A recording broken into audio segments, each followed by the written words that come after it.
Hello friends, welcome to Goldilocks and the Three Bears. This time told and illustrated by one of my favorite author illustrators, Jeanette. She has beautiful pictures. This book is definitely beautiful pictures, and you can see a little bit on the border when you read it of other things that are happening in the story that will give a little bit more extra to the story. So let's read it.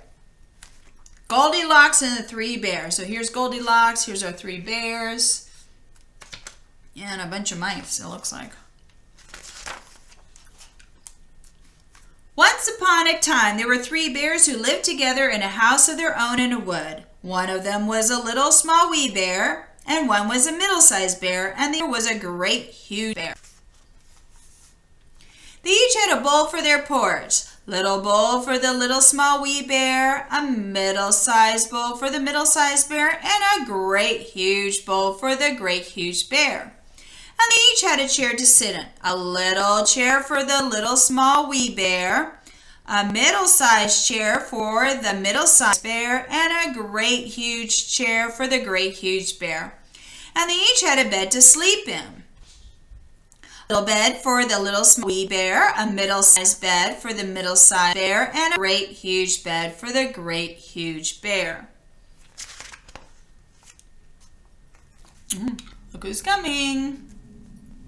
One day, after they had made their porridge for breakfast and poured it into their porridge bowl, they walked down to the woods while the porridge was cooling.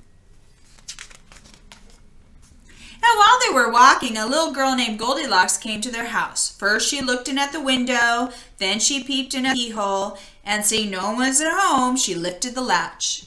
The door opened before her, and in she went. How pleased Goldilocks was when she saw the steaming porridge on the table. The sweet smell of the porridge with roasted nuts, honey, and berries filled the room. It was so tempting that Goldilocks set about helping herself. First, she tasted the porridge of the great huge bear, but it was too hot. Then she tasted the porridge of the middle-sized bear, but it was too cold. And then she tried the porridge of the little small wee bear, and it was neither too hot nor too cold. It was just right. She liked it so much that she ate it all up. All right, look who's out here. The bears, right? Then Goldilocks sat down in the chair of the great huge bear, but it was hard for her. Then she sat down in the chair of the middle-sized bear, but it was too soft for her. And then she sat down in the chair of the little small wee bear, and this chair was neither too hard nor too soft, but just right. So Goldilocks seated herself in it, and there she sat until the bottom of the chair gave, and down she came, plump, upon the floor. Uh-oh. Then Goldilocks went upstairs to the bedroom in which the three bears slept.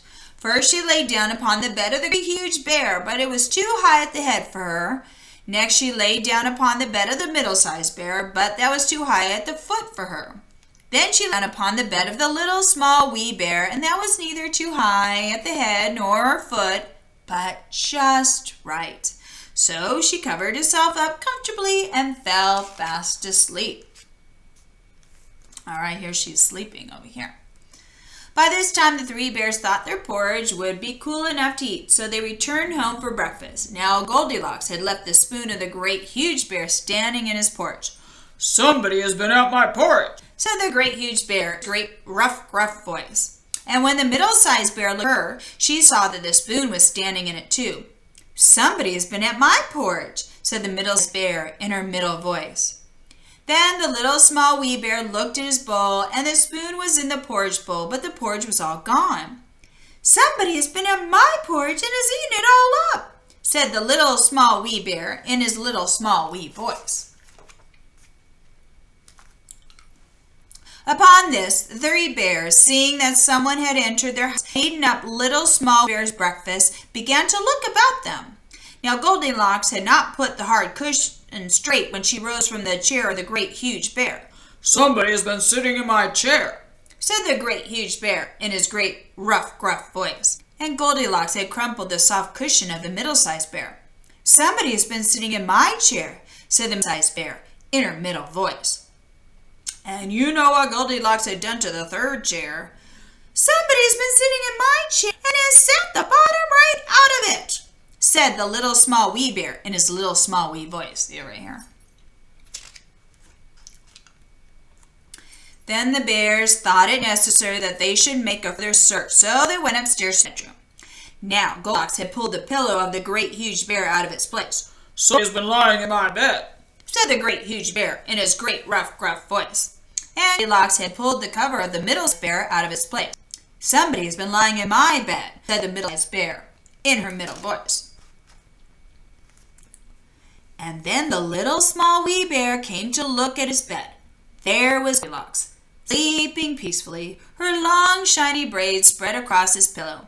Little small wee bear just looked at her for a moment and didn't say anything. But then he cried, "Somebody's been lying in my bed, and here she is!" Goldilocks had heard in her sleep the great rough, gruff voice of the great huge bear and the middle voice of the middle-sized bear, but it was only as if she had heard someone speaking in a dream. But when she heard the little small wee voice of the little small wee bear, it was so sharp and so shrill and so like her own that it awakened her at once. Boy, she's surprised.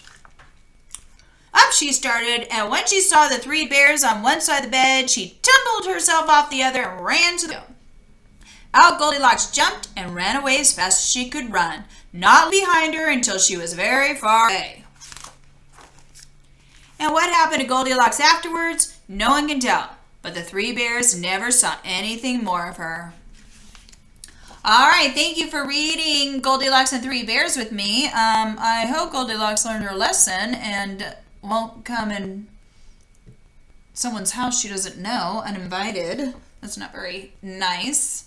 All right, thank you. Check out the other videos for some different versions of Goldilocks. Bye-bye.